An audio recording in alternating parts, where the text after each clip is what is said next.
What's up mga kaayos? For today's video, kami ay lalabas na dito sa Royal Beach Resort.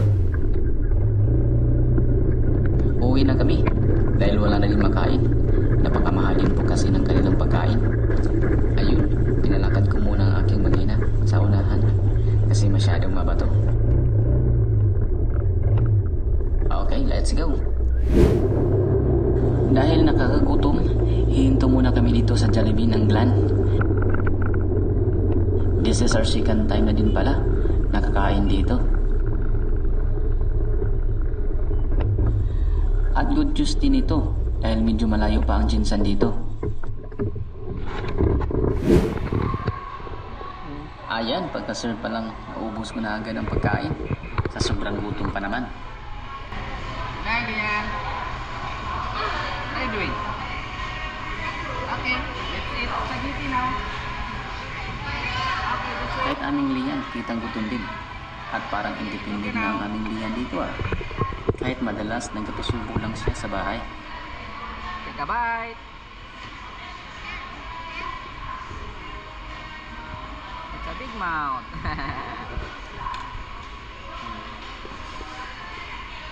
Cheers.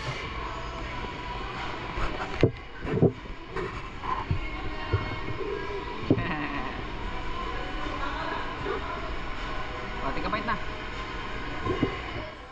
Hindi na kami pwedeng magtagal dito. Baka kasi kami ay gabihin. At mabutan ng ulan sa daan. Kaya, let's go! Habang ating lalakbayin ang daan pauwi ng bahay, gusto ko lang ibahagi ang aking natutunan sa aming paglalakbay ng aking pamilya. Ang quality time o ang mga magagandang memories ay walang tutumbas na bagay dito sa mundo.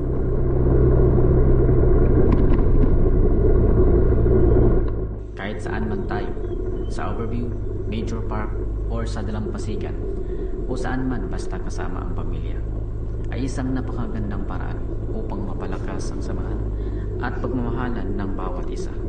Nung nasa tabing dagat kami, nakakalimutan muna namin ang pagod at problema sa araw-araw. Kapag magkakasama kami sa beach, nagiging mas masaya at makahulugan ang bawat sandali.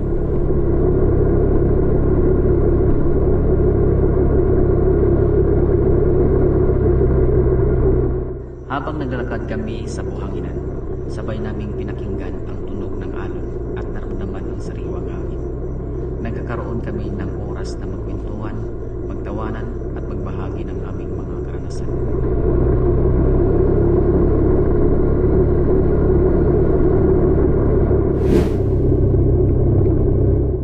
Ang simpleng paglalaro sa tubig, paggawa ng castle o sabay-sabay na pagkain sa ilalim ng puno ay nagiging espesyal kapag kasama ang pamilya.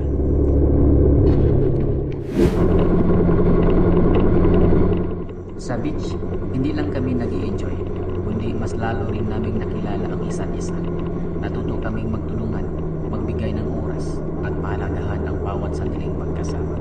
Ang ganitong quality time ay nagiging alaala na manatili sa aming puso habang buhay.